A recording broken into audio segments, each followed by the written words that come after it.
368 Canadians requested assistance from St. Martin's and Turks and Caicos last week. They only got out today. Transportation Minister Marc Garneau was asked about the slow response. He had this to say. From the beginning, the airlines have been available. The main problem has been the availability of the airstrips on which to land, and in some cases, the permission to leave with passengers. So I can understand people saying, hey, where are the airplanes? Or, hey, there's an airplane here, but it's not picking up passengers. So this can sometimes lead to misunderstandings, but there's a reason for it. And Foreign Affairs Minister Chrystia Freeland joins us from Toronto. Minister, commercial flights have resumed, but the hard question is that the U.S. had 1,200 Americans evacuated before we got our Canadians off the islands. Should you be having words with the Premier of Turks and Caicos when he won't let our plane get off the ground even after we brought in humanitarian supplies? Well, I did yesterday, Don, speak to the British High Commissioner, and this morning I spoke to Boris Johnson, the British Foreign Secretary, expressing very strongly my view that that Air Canada plane needed to get off the ground, needed to come home to Canada. I called Air Canada today to thank the company and the pilots and the crew for staying and spending the night.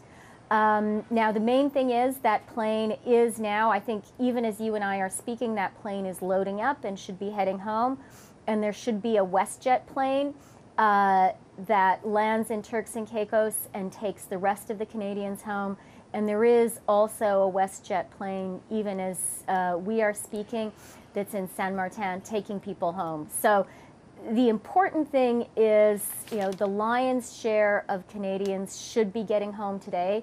About 390 got home over the weekend. And I do want to say I called some of the Canadians who were stranded over the weekend and today. And I just want to say to them and to their families back home in Canada, I am so sorry about the ordeal you experienced. Talking to people, I really had a sense of how frightening, how difficult the situation is.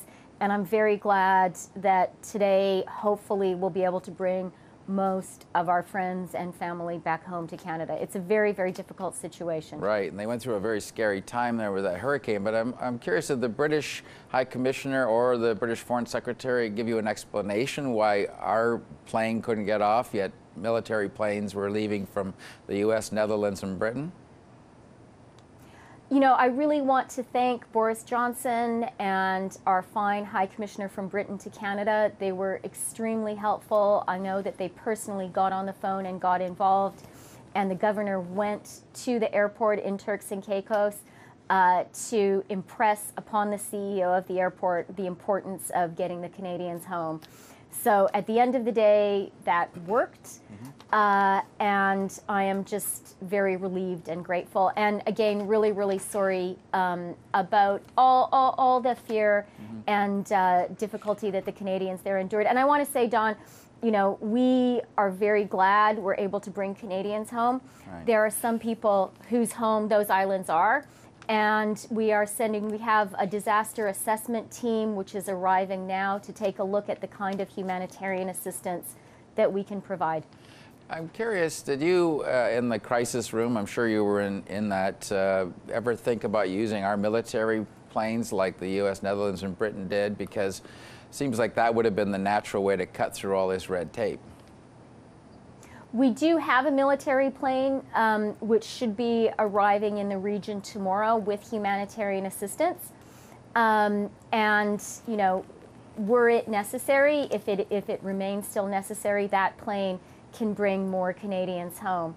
But as it has worked out, these commercial options have been the most effective in bringing people home. But for sure, the military option was on the table, and we had military planes on 6-hour notice to go down and evacuate Canadians had that been necessary. And fingers crossed, Don, people aren't all home yet, but I am very hopeful I'm crossing my fingers now. I'm hopeful by the time that this airs, a lot of people will be in the air heading home. Is there any need to tweak or even rewrite disaster rescue protocols at Global Affairs, given that, bad weather is going to get worse and worse if climate change experts are to be believed? You know, Dawn, I do think better is always possible. And one thing that I'm going to be asking Canadians who were stranded to do is once the immediate rescue is over, I'm going to be talking to people about the situation, about their experiences, and ask them exactly the question you've asked. You know, how can we do it better next time? And I was going to say knock on wood because I hope there won't be a next time. And of course that's the case. But you're right, climate change is a reality. And we do seem to be encountering more and more disaster scenarios around the world. And I think we have to get better and better at rescuing Canadians. And also remembering all of the people whose homes have now been destroyed. And we have to really think about helping those people right away. And I would also say, you know, shoulder to the wheel on our efforts on combating climate change. You know, if anyone needed a wake-up call, I think Mother Nature is giving us one.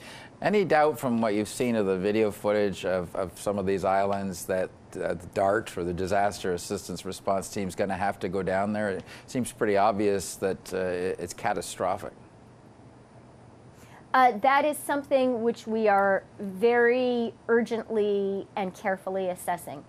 And you're right that that is a great resource that Canada has. Okay. We will see where that goes. Foreign Affairs Minister Chrystia Freeland, thanks for joining us. My pleasure. And just to say, I'm looking forward to welcoming everybody back home to Canada. Okay. Thanks again.